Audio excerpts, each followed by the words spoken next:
자, 오늘 이제 28번째 시간입니다. 자, 오늘은 매매할 때 영원한 숙제죠. 상방이냐 하방이냐 너무 어려운데 이것만 알면 매매가 너무 쉽잖아요. 그래서 오늘 상방인지 하방인지 이거 쉽게 파악하는 방법 4가지 설명을 드리겠습니다. 자, 먼저 질문으로 시작할게요. 매매에 실패하는 이유가 뭔가요? 자, 여기서 지금 매수를 했다고 가정을 해보면 매수한 이유가 뭡니까? 위로 올라갈 것 같아서 매수를 했는데 결국 내려서 이제 손절을 하게 됐단 말이에요. 그러면 제일 먼저 뭐가 잘못된 거예요?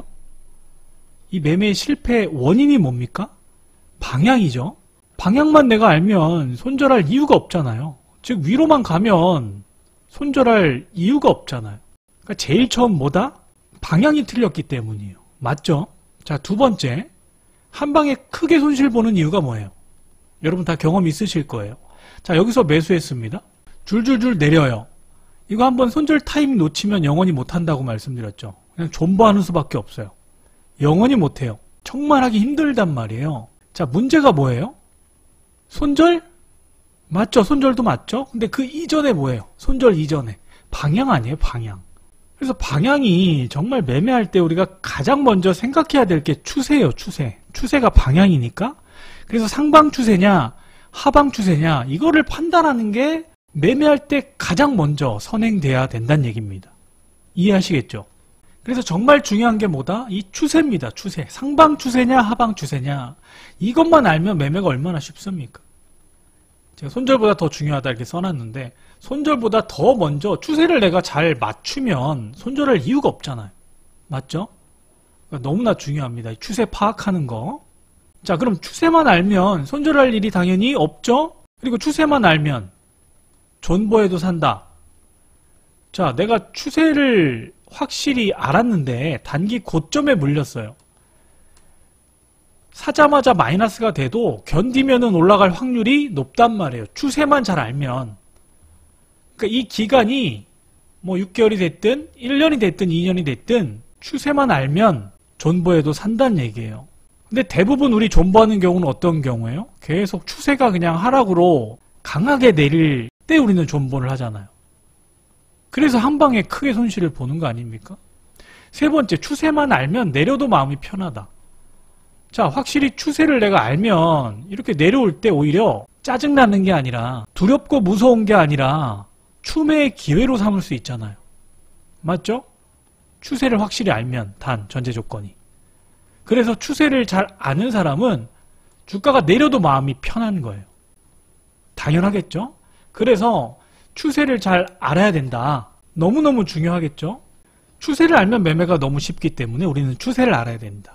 자, 매매는 관성의 법칙을 이용하는 거다. 관성이 뭡니까? 한쪽으로 계속 움직이려고 하는 성질이잖아요. 자, 주가가 거래가 터지면서 한쪽 방향으로 탁 방향을 틀면 한동안은 이어집니다.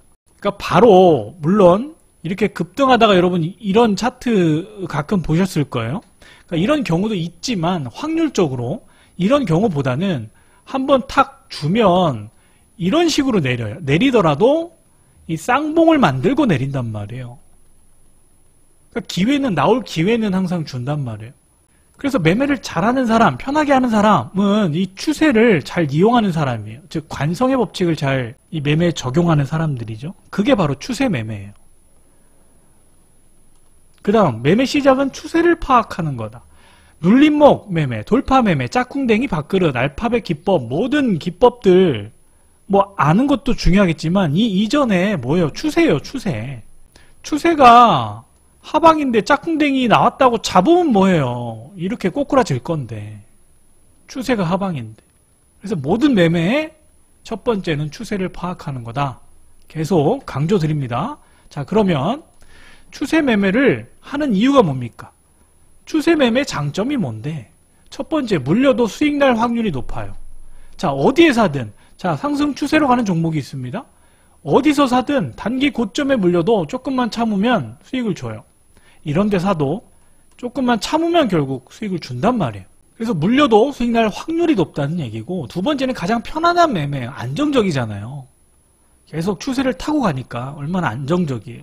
그리고 세 번째, 한 번에 큰 수익이 날 확률이 높다. 한 번 제대로 잡게 되면 크게 수익을 볼 수도 있단 말이에요.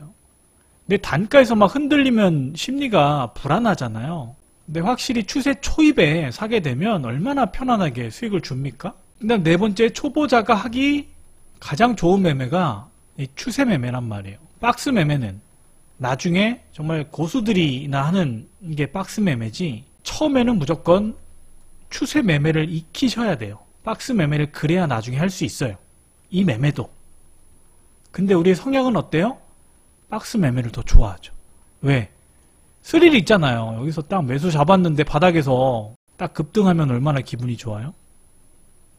그리고 고점에서 선물하시는 분들은 매도 치면 얼마나 기분이 좋아요? 그러니까 도박의 습성이 기본적으로 다 있는 거죠. 그렇지만 여러분들은 뭘 해야 된다? 이런 이유를 제가 설명드렸죠. 추세 매매 먼저 몸에 익히셔야 된다는 얘기입니다.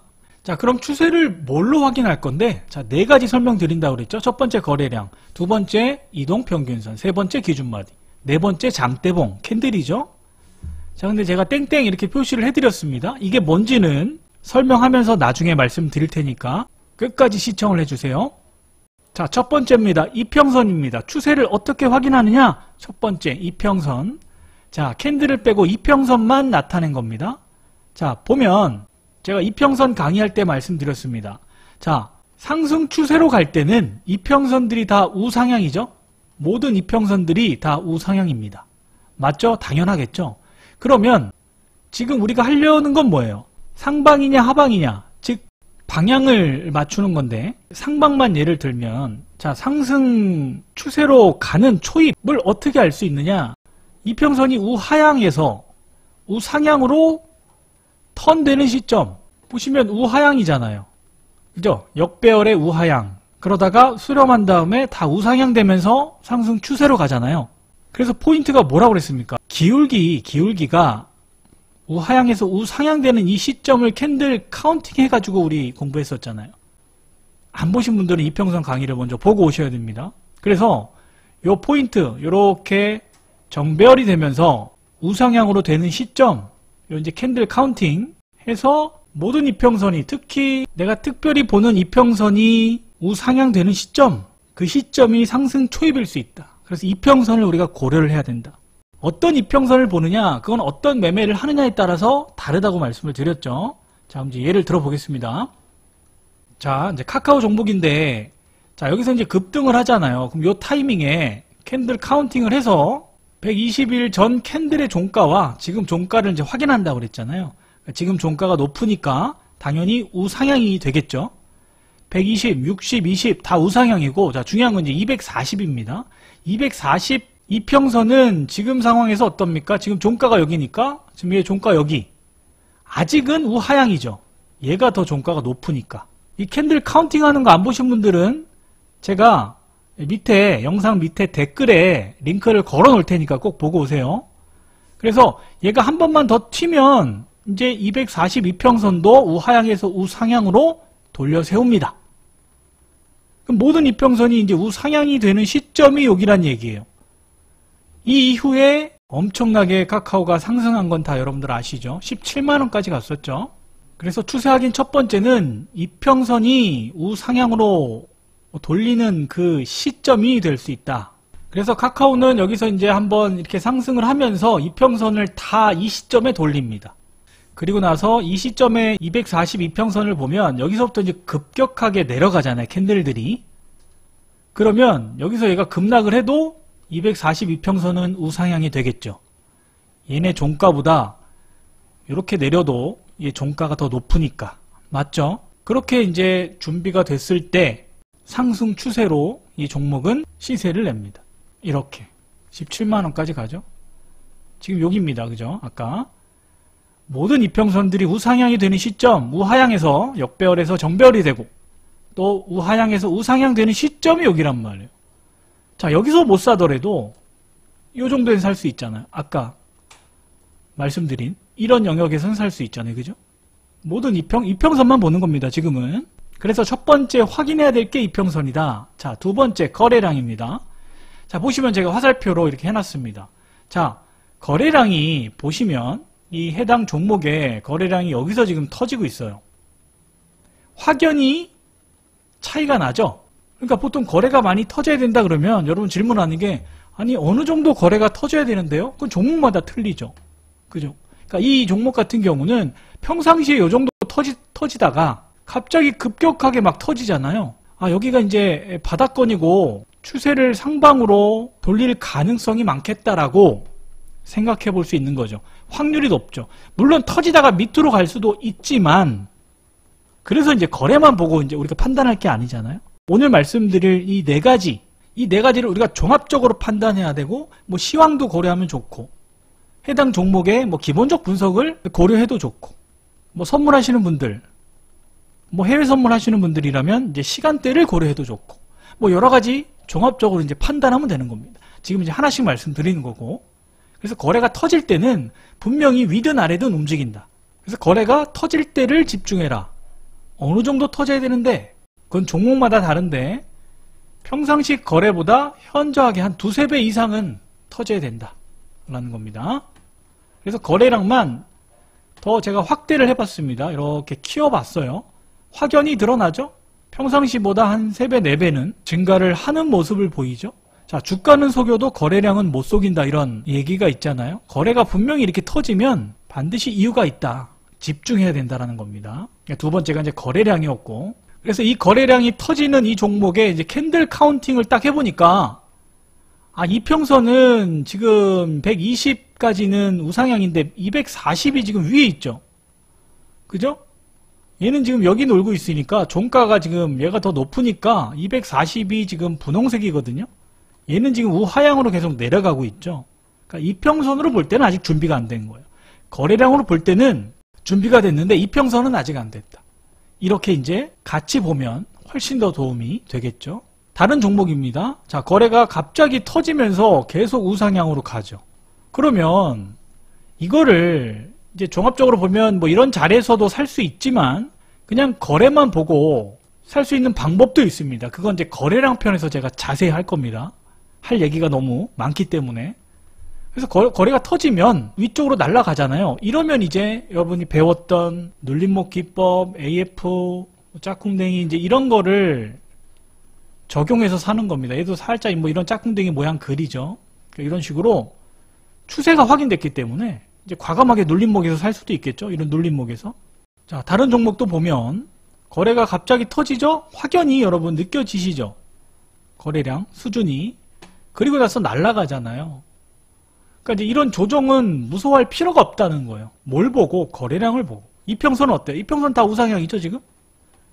다 이평선은 우상향이 돼 있습니다. 그죠? 240도 요 부근에서 이제 다 우상향이 돼 버렸죠.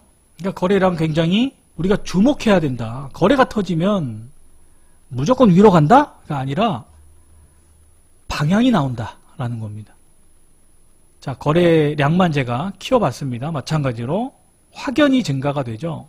이러면 집중해야 돼요. 그러니까 이런 영역, 이평선이 우상향, 거래가 터지고 이런 영역에서 우리가 이제 알고 있는 그런 기법들을 적용해야 된다는 거예요. 근데 거래도 안 터지고 그냥 횡보하고 거래도 똑같고 뭐 이평선도 역배열이고 막 이런 데서 우리가 매매 어떤 기법들을 막 적용하니까 잘 안 되는 거란 말이에요. 이해하시겠죠? 자, 그 다음에 이제 캔들입니다. 자, 캔들만 보세요. 캔들 크기가 몸통이 작아요. 근데 갑자기 커지는 시점이 어디예요? 여기부터 커지죠. 장대 봉들이 나오면서 자, 거래 터지고 또 이평선들 단기 이평선들은 갑자기 이제 우상향이 되는 시점이 이제 이런 시점들이죠. 그래서 캔들 몸통이 커지면 집중해야 된다. 그러니까 캔들만 봐도 알 수 있어요. 캔들만 봐도. 그래서 제가 뭐 캔들만 보고 매매할 수 있다라고 하는 게 캔들이 이렇게 갑자기 몸통이 커지면 거래량은 안 봐도 거래가 터진다는 건 알 수 있어요. 웬만해서는 터질 수밖에 없다. 그래서 캔들이 정말 중요해요. 캔들 크기 계속 커지잖아요. 잠깐 커졌다가 다시 줄어들 수 있어요. 근데 지속적으로 이렇게 하루에 진폭이 이렇게 커진다? 평상시보다 훨씬 이러면은 추세가 나올 가능성이 높다는 얘기죠. 보시면 그죠? 계속 커지죠? 그러니까 이 영역하고 이 영역하고 지금 완전히 다르잖아요. 캔들만 봐도.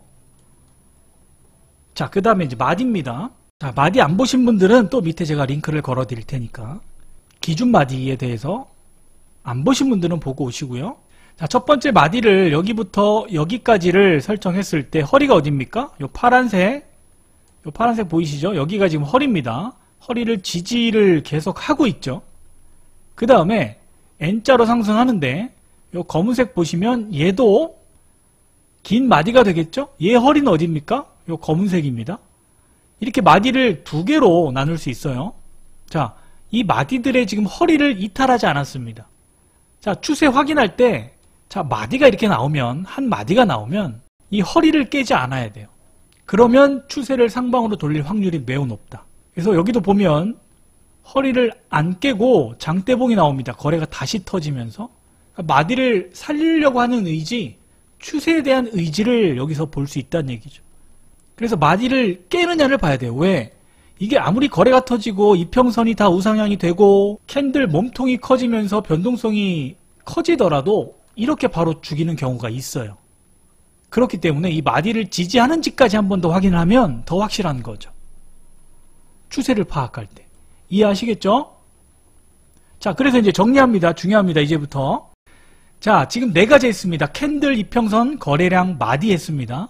자, 그러면 우리가 이제 종목을 볼 때 어떤 종목이든 뭐 코인이든 선물이든 주식이든 종목을 딱 볼 때 네 가지를 보는 거예요. 자, 갑자기 거래가 터지죠. 첫 번째. 거래가 터집니다. 캔들 크기가 평상시보다 훨씬 커졌어요. 봉. 그 다음 이평선들. 이평선을 체크를 한번 해보면 자 보세요. 240 종가가 여기입니다. 얘 종가 여기죠. 242평선까지 우상향으로 지금 돌리고 있죠. 그럼 캔들 오케이, 이평선 우상향 오케이, 거래량 터졌어. 자, 마디. 그럼 자, 마디가 여기부터 여기까지 한 마디입니다. 그럼 다시 허리가 어딥니까? 여기죠, 전고점. 자, 이거 이탈은 하지만 이탈 여부는 어떻게 판단한다고 그랬죠? 얼마나 머무느냐. 왜냐면 어떤 기준선이든 세력선이든 지지 라인이든 정확히 지지받고 이렇게 올라가지 않고 툭툭 건든다고 말씀을 드렸잖아요. 그러니까 이것도 깬 게 아니라 좀 더 봐야 돼요. 그러니까 결국 장대 양봉이 나오면서 이 허리를 지지하려고 하는 의지를 보이잖아요. 이러면 거래량, 이평선, 마디도 지켜냈고 다 확인이 됐죠. 이러면 한 파동이라도 이게 어느 정도 뭐 1년, 2년 이렇게 상승 추세로 간다 이것만 봐서는 알 수 없죠. 당연히. 하지만 한 파동 정도는 충분히 상승으로 갈 수 있다고 우리가 판단할 수 있다는 거예요. 이해 가시죠? 그래서 우리가 추세 확인할 때 방향이 상방이냐 하방이냐 판단할 때 네 가지를 고려해야 된다. 너무너무 중요하니까 꼭 기억을 하시고. 자, 그래서 요 마디 분석을 이렇게 이제 한 겁니다. 이렇게 살짝 깼지만 이게 이렇게 트랩이 될 수 있기 때문에 섣불리 판단해서는 안 된다. 그래서 결국에는 이렇게 이제 한 파동 올라줬습니다. 그리고 나서 얘가 지지하고 또 이렇게 마디를 형성하고 여기를 기준가 허리라고 가정했을 때 여기까지 내려와서 또 올라갈 수 있지만 제일 중요한 건 이게 다시 내릴 수도 있잖아요. 그러니까 여러분 계속 이게 이렇게 될지 계속 올라갈지 어느 정도 올라가다가 내릴지 그러니까 추세를 알아도 이것 때문에 여러분 헷갈리잖아요. 그래서 제가 지금 말씀드리는 게 뭐예요? 초입, 추세 초입을 노려라. 즉, 첫 번째 상승할 때 이 마디에 집중하자 이거예요. 그러면 이렇게 고꾸라지더라도 이게 지금 이렇게 고꾸라지더라도 한 파동은 먹을 수 있잖아요. 그러니까 그거를 제가 말씀드리는 거예요. 물론 얘가 계속 올라가면 어마어마한 수익을 낼 수도 있는 거고. 그러니까 초입에서 이게 추세에 약간 하락 추세에서 상승 추세로 턴되는 아니면 횡보해서 상방으로 전환되는 이 초입 첫 번째 마디 이후 이때를 노리라는 겁니다. 그래야 실패할 확률이 매우 줄어든다라는 겁니다. 아시겠죠? 자, 그래서 정답을 알려드리겠습니다. 추세를 뭘로 확인하냐? 많은 거래량으로 확인할 수 있고 이동평균선의 아까 기울기죠? 기울기 우상향 되는 시점 이평선의 기울기로 확인할 수 있고 살아있는 기준마디 자 기준마디가 죽으면 안 된다. 무조건 중간이 아니라 이 중간 부근에 지지라인이 있다고 말씀을 드렸죠. 밑에 링크 걸어 놓을 테니까 기준마디 안 보신 분들은 보고 오세요. 그러니까 기준마디가 살아있어야 된다. 그리고 캔들이 연속적으로 장대봉들이 나와야 된다. 그래서 이런 기준들을 충족하는 그런 차트가 나왔을 때 우리가 비로소 방향을 확신할 수 있다. 어느 정도는. 반대로 선물하시는 분들은 하방 추세도 똑같이 판단하면 되겠죠. 지금은 이제 상방 추세로만 말씀을 드렸고, 아니 그러면 저는 한 1년, 2년 이렇게 긴 추세를 좀 보고 싶은데 그렇게 좀 긴 추세를 알 수 있는 방법 없나요? 있죠. 지금 이게 일봉 추세입니다. 여러분, 캔들은 다 똑같다고 그랬어요. 차트는 다 똑같다고 그랬잖아요. 그러면 일봉 추세가 아니라 주봉, 월봉, 연봉을 보면 알 수 있겠죠? 이게 월봉이라고 생각해 봅시다. 그러면 지금 벌써 몇 개입니까? 그죠? 1년 동안 추세는 상방으로 나오잖아요. 그러니까 캔들을, 상위 캔들을 보면 된다는 거예요. 이해하시겠어요? 이제 감이 잡히셔야 됩니다. 너무너무 추세에 대해서 오늘 중요한 얘기를 했는데 뭐 이해 안 가시고 이게 확 와닿지 않으실 수가 있어요. 이게 경험에 따라서 이게 와닿는 게 다를 수 있으니까. 그래서 제가 계속적으로 반복해서 자세히 다룰 테니까 오늘 꼭 이해가 안 가신다고 해도 너무 염려 마시고 또 계속 반복해서 보시면 여러분 경험이 쌓일수록 어느 순간에 확 이해가 될 거예요. 그렇지, 이거지. 이 방향만 이렇게 파악하면 내가 손실 볼 확률이 확 줄어드는데 이 추세도 확인을 안 하고 내가 그동안 매매했었구나. 이게 깨달아지는 날이 곧 올 겁니다. 힘내시고 다음 시간에 또 뵐게요.